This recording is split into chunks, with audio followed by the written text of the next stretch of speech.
मैं ये समझता हूँ कि इलाज के लिए भी किसी जादूगर के पास नहीं जाना चाहिए, ठीक है, क्योंकि वो जब इलाज करते हैं तो वो इलाज कम करते हैं। बल्कि हमारे यहाँ पता है क्या होता है, एक तो बात ये है कि ज़्यादातर जो आमिल हैं वो 2 नंबर हैं, बहुत कम। ये जादू सीखना सिखाना कोई आसान काम नहीं है, एक मुश्किल प्रोसेस है।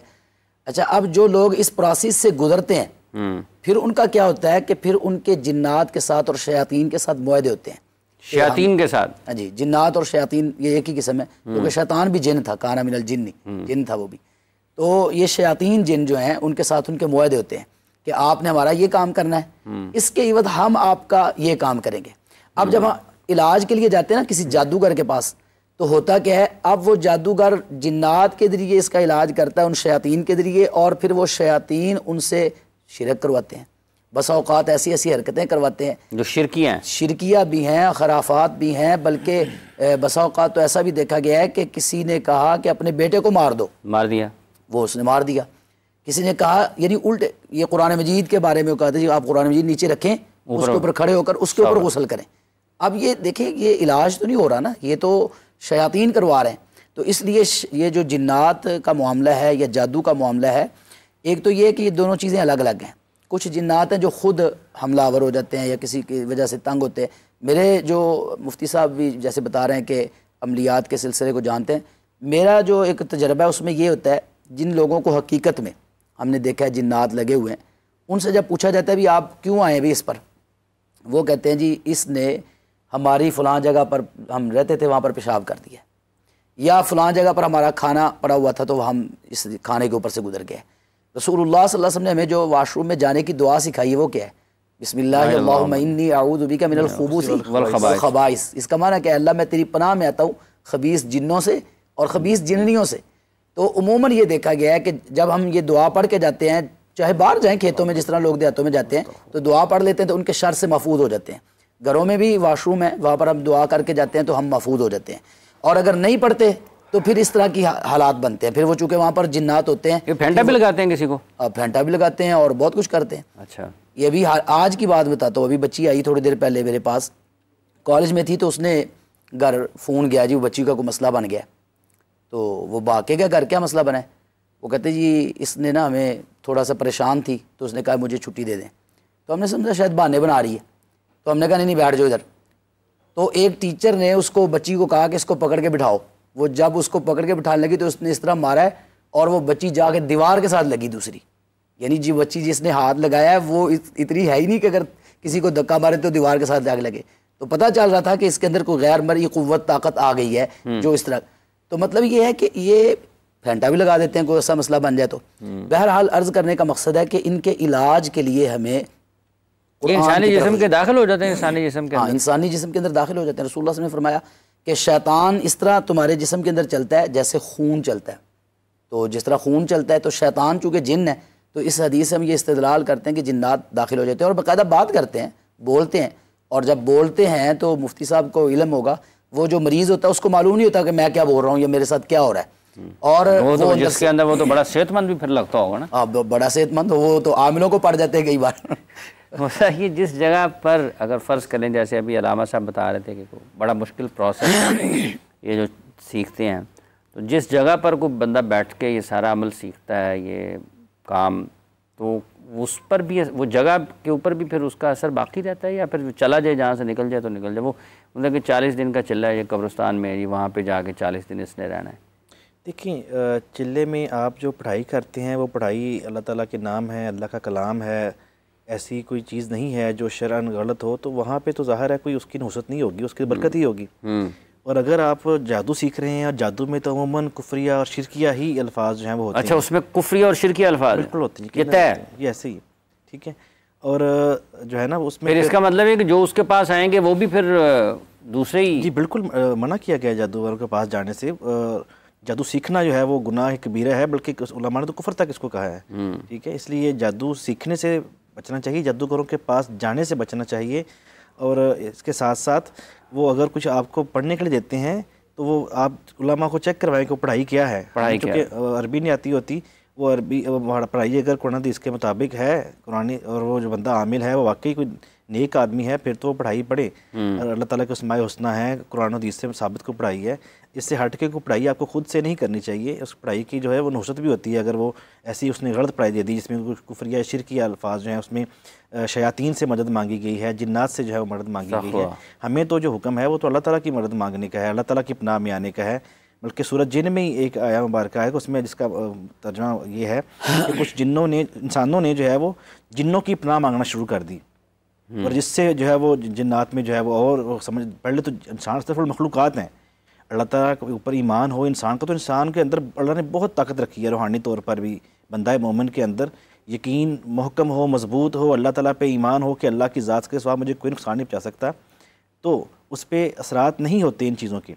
लेकिन लोग एक वक्त आया कि लोग जो है वो जिन्नात से डरना शुरू हो गए, जिन्नात से पनाह मांगना शुरू हो गए, तो फिर जो है वो जिन जो है वो और जो है बिफर गए। लिहाजा ये अमल है, इसमें कुरान और अल्लाह की पनाह में आना चाहिए, और जादूगरों के पास तो बिल्कुल नहीं जाना चाहिए, क्योंकि जादूगरों के बारे में आता है कि वो कुरान पाक में कि वो सिखाते हैं ऐसा अमल जिससे मायुफर्रिकु बैनल मर्इ व ज़ौजी, जिसमें बजाय लोगों को मिलाने की लोगों में जुदाई और तफरका डालते हैं। इस्लाम तो मिलाने की जो है वो हमें जो हुक्म देता है, घर जोड़ने का हुक्म देता है, सिला रहमी का हुक्म देता है, और वहाँ पे जो है वो तोड़ने का, जुदा करने का, मियाँ बीवी से दूसरे को जुदा करने का, भाई को भाई से जुदा करने के लिए अमल अगर किए जाते हैं तो ये गैर शरई अमल है। ऐसे लोगों से, ऐसे आमलीन से बिल्कुल बचना चाहिए। और अगर अज़ान के बारे में सवाल हुआ तो अज़ान मेरे ख्याल में कोई जादू का अमल नहीं है, ये एक पाकीज़ा अमल है, और उलमा ने इसको मुस्तहब भी लिखा है। इसमें अगर कोई घर में अज़ान देता है बरकत के लिए तो इसमें कोई कबाहत की बात नहीं है। कोई अलामा साहब कोई चीज़ें रखने से ममानियत है? मतलब फ़र्ज़ कर लें अभी कोई एक ख़ास किस्म का पौधा ना लगाएं, इसके ऊपर जन्नात आते हैं, या इसकी वजह से कोई चीज़ें ख़राब होती हैं? असल में रसूलुल्लाह सल्लल्लाहु अलैहि वसल्लम ने तो वाज़ेह अंदाज़ में ये बात हमें समझाई है, और ये अक़ीदा में समझाया है कि ला अदवा वला हामा वला सफ़रा, कोई बीमारी मुतअद्दी नहीं है, और कोई चीज़ मनहूस नहीं है, और हामा और सफ़र इसकी कोई हैसियत नहीं है। ये सही बुखारी की हदीस है। रसूलुल्लाह सल्लल्लाहु अलैहि वसल्लम ने एक जगह पर, ये घरों के बारे में भी एक बात है, वो भी अर्ज़ कर देता हूँ। एक हदीस के अंदर रसूलुल्लाह सल्लल्लाहु अलैहि वसल्लम ने फरमाया कि 3 चीज़ों में नहुसत होती है। ये सही बुखारी और सही मुस्लिम की हदीस है कि एक घर में, औरत में और घोड़े में, सवारी कह लें आप। तो एक हदीस के अल्फाज हैं जो सुनन निसाई के अंदर है, उसमें थोड़ी सी इसकी वजाहत है। वो ये है कि अगर नहुसत होती, इन यकू, अगर नहुसत हो सकती होती तो इन 3 चीज़ों में होती, औरत, घर और सवारी घोड़ा। अच्छा, अब इस हदीस से बाद उलमा ने ये इस्तिदलाल किया है कि 3 चीज़ों में नहुसत हो सकती है, कि घोड़े में और घर में और औरत में। और फिर उसकी आगे तौजीहात भी बयान की हैं कि औरत मनहूस कब होगी, जब बे औलाद हो, यानी उस बाँ जो औलाद ना होती हो, और घर उस वक़्त मनहूस होता है कि जब उसके अंदर इतना तंग घर हो कि जिसमें रहने वाले आराम से रह भी ना सकें। जिस तरह आजकल हम देखते हैं, जिस तरह ये जो गंजान आबादियाँ होती हैं, वहाँ पर एक एक घर के अंदर वो 3-3, 4-4 पोर्शनों में 20-20, 30-30 बंदे होते हैं, तो ये इसको मनहूस कहा गया है। और सवारी जिसके ऊपर घोड़ा, जिस पर आप जिहाद ना कर सकें, तो वो मनहूस है। लेकिन बाद उलमा ने इस हदीस के बारे में ये बयान फरमाया कि इसका माना ये नहीं है कि नहूसत होती इनके अंदर। रसूलुल्लाह सल्लल्लाहु अलैहि वसल्लम ये बताना चाहते हैं कि अगर नहूसत होती, अगर होती तो इन चीज़ों में होती, जब इनमें नहीं है तो इसका मतलब किसी चीज़ में नहूसत नहीं है। जैसे एक और हदीस है ना रसूलुल्लाह ने कि अगर तकदीर को कोई चीज़ बदलने वाली होती तो वो आँख होती, यानी आँख लग जाती, नज़र बद लग जाती है। तो नज़र बद जो है, ये चूँकि नज़र बद भी तकदीर को बदल नहीं सकती, इसका मतलब है कि तकदीर को कोई चीज़ तब्दील नहीं। ऐसी रसूलुल्लाह सल्लल्लाहु अलैहि वसल्लम फरमा रहे हैं कि अगर नहूसत होती तो इन चीज़ों में होती, तो अगर इनमें नहीं है तो इसका मतलब है किसी और चीज़ में नहूसत नहीं है, ना किसी पौधे में, ना किसी घर में, ना किसी और चीज़ में। हाँ, बस औक़ात हमारी बदअमलियों की वजह से हम पर कुछ मुश्किलात आ जाती हैं, और उन मुश्किलात में हम घिर जाते हैं, और हम समझते हैं कि शायद सब। अभी आपने एक बात की जिससे ये मतलब तंगी का पहलू नज़र आया कि छोटा घर है और उसमें ज़्यादा लोग हैं, तो एक ये भी नज़र आती है कि अगर आप वैसे ही तंग ज़हन है, तंग नज़र है, तंग दिल हैं, तो आपका घर बहुत बड़ा भी होगा, बिल्कुल, तो उसमें, और अगर आपके आपस के ताल्लुकात ही ठीक नहीं हैं तो आप तो बड़े घर में भी तंग ही होंगे, वहाँ पर भी वो नौसत है, बेबरकती है। यानी आप ये कह सकते हैं कि घरों में, जगहों में, पौधों में नौसत बेबरकती नहीं है, इंसान की अपनी बदअमलियाँ हैं। अल्लाह ताला ने फरमाया मा असाबकुम मिन मुसीबतिन फबिमा कसबत अयदीकुम, जो भी तुम्हें मुसीबत पहुँचती है तो वो तुम्हारे हाथों से पहुँचती है, तुम अपनी गलतियों की वजह से वो तुम्हें मुसीबत पहुँचती है। इसमें 2 बातें बहुत काबिल ज़िक्र हैं। एक तो इंसान का अल्लाह ताला पर ईमान, यकीन, एतकाद और तवक्कुल बहुत ज़्यादा होना चाहिए। वतवक्कल अलल्लाह, और अल्लाह रब्बुल आलमीन वो मैं तवक्कल अल्लाह फहुव हस्बुह, जो अल्लाह पर तवक्कुल कर लेता है ना फिर अल्लाह ताला उसको काफ़ी हो जाता है। अल्लाह पर तवक्कुल लाज़िम तवल्लौ फकुल हस्बी अल्लाह जी। और दूसरी बात यह है कि इलाज के सिलसिले में अगर घर में कोई मसला है, बीमारी है, माली हालात तंग हो गए हैं या कोई और मसला है, तो उसके लिए हमें कुरान और सुन्नत की तरफ रुजू करना चाहिए। ये जिन्नात के मामले में और जादू के मामले में मैं अपना तजर्बा एक शेयर कर देता हूँ। 4 चीज़ें जिसका मैं कहता हूँ और अल्हम्दुलिल्लाह सैकड़ों मरीज़ उससे मुफीद हुए हैं, मुस्तफ़ीद हुए हैं और फ़ायदा हुआ, ठीक हुए हैं। 4 चीज़ों में एक तो है कि 5 नमाज़ें बाजमात पढ़नी, मर्द है तो, औरत है तो उसने अपने घर में वक्त पे पढ़नी है। और नमाज़ों के बाद कुछ अज़कार हैं जो रसूलुल्लाह सल्लल्लाहु अलैहि वसल्लम करते थे, उस वक़्त तक उठते नहीं थे अपनी जगह से जब तक वो दुआएं मुकम्मल ना पढ़ लेते। तो ये मुकम्मल अज़कार जो हैं वो अपनी जगह पर बैठ कर करने हैं। दूसरी चीज़। तीसरी चीज़, रसूलुल्लाह सल्लल्लाहु अलैहि वसल्लम कुछ दुआएं हैं जो सुबह भी पढ़ते और शाम को भी पढ़ते। इनको हम सुबह शाम के अज़कार भी कहते हैं, सुबह शाम की दुआएं भी कहते हैं। ये जो मुकम्मल दुआएं हैं ना, ये जो शख्स पढ़ता है इसके अंदर ऐसी दुआएं मौजूद हैं कि जिसमें हर किस्म के फितनों, शयातीन और हर किस्म की चीज़ों से, हत्ता कि मूज़ी जानवरों से भी, दूसरी चीज़ उनसे भी बचाव के इसके अंदर दुआएं मौजूद हैं। उसके बाद रात को सोने और सुबह जागने की कुछ दुआएं हैं, अज़कार हैं जो रसूल सल्लल्लाहु अलैहि वसल्लम करते थे, वो ज़रूर करना चाहिए। और आखिरी इसमें चौथी चीज़ है सूरतुल बक़रा की तिलावत घर में करनी चाहिए। पहली और आखिरी सूरतुल बक़रा सारी, ये जितनी पढ़ सकते हो। अगर डेली सारी पढ़ सकते हो तो फिर तो नूरुन अला नूर है, फिर तो क्या ही बात है। जिस घर में रोज़ाना सूरतुल बक़रा पढ़ी जाती है ना, उस घर के अंदर इतनी अल्लाह ताला की रहमतें और बरकतें नाज़िल होती हैं आप सोच नहीं सकते। तो सूरतुल बक़रा अगर मुकम्मल नहीं पढ़ सकते तो एक दिन आप रख लें कि आज एक रुकू पढ़ना है, अगले दिन दूसरा पढ़ना है, अगले दिन तीसरा पढ़ना है, जब मुकम्मल हो फिर दोबारा शुरू कर दें।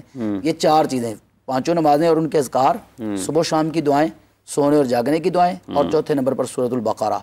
अल्लाह ताला के फजल करम से जो शख्स ये काम करेगा उसको किसी आमिल के पास, किसी जादूगर के पास जाने की ज़रूरत ही नहीं पड़ेगी। वो खुद अपना इलाज कर सकता है और इंशाल्लाह करना चाहिए, इससे करना चाहिए। ठीक है। अच्छा जी मुफ्ती साहब, मैं अल्लामा साहब ने जो बात की ना वो हदीस शरीफ वाली की, अगर नौशत होती तो 3 चीज़ों में होती, उसकी जो उन्होंने सेकंड तौजीह की है ना, मैं उससे एग्री करूँगा, उसको सेकंड करूँगा इनके साथ कि नौशत इनमें है नहीं। जी बिल्कुल। यहाँ से कोई बंदा ये ना समझ ले, यहाँ से कोई ये मतलब ना निकाल ले कि माज़अल्लाह खुदा न खास्ता औरत में नौशत होती है। इस्लाम का ये कॉन्सेप्ट नहीं है, ठीक है। और ना ही ये हिंदुआना कल्चर में तो है कि वो समझते हैं कि औरत जो है बुराई की जड़ है। इस्लाम ये नहीं चाहता। नबी पाक सल्लल्लाहु अलैहि वसल्लम के फरमान का ये मकसद है कि अगर होती तो इनमें हो सकती थी, इनमें नहीं है नहुसत तो नहुसत कुछ नहीं है, हमारे अपने आमाल की मुसीबत। एक बंदा नमाज ही ना पढ़े, सारा दिन जो है वो सोया रहे और हरामी करे और फिर कहे कि मुझ पे जो है वो नहुसत जो है सात फरन डाल दी है। मतलब किसी की जेब काट के लाया वो आगे से किसी ने उसकी काले का नहुसत पे गई, हराम माल खा रहा है तो अपनी जो हराम माल की अपनी नहुसत होती है। आपने हक हलाल के मेहनत मजदूरी से पैसे कमाए हैं और उससे तो जो है वो पकीज़ा रिज़्क़ आपके पेट में गया तो उसकी क्या नहुसत होनी है। लिहाजा ये बात क्लियर होनी चाहिए कि इस्लाम का ये कॉन्सेप्ट नहीं है। अब रही बात के आमाल, ऐसे अज़कार जिनको अल्लामा साहब ने जिक्र किया, ये बिल्कुल नबी पाक सल्लल्लाहु अलैहि वसल्लम की तरफ से जो बताए गए हैं और वही आमाल अज़कार करने चाहिए जो हदीस से साबित है। अपने तौर पे हमारे यहाँ बहुत से लोग जो है वो सुनी सुनाई जो है वो अज़कार करने लग पड़ते हैं और उसको बगैर किसी की इजाज़त के, तो ये मुनासिब नहीं है। बाद अज़कार ऐसे भी होते हैं जिनकी इंसान के ऊपर उल्टी जो है वो उसके बैड इम्पेक्ट भी जो है वो आती हैं। लिहाजा आमाल अज़कार वो करें जो मसनून है, उससे साबित है, या ऐसा शख्स जो आपको बता रहा है जो खुद जो है वो उसको इजाज़त है और वो खुद भी जो है वो शरीयत का आमिल है, पाबंद है, ऐसा शख्स बताए तो वो जो है वो अज़कार और करें।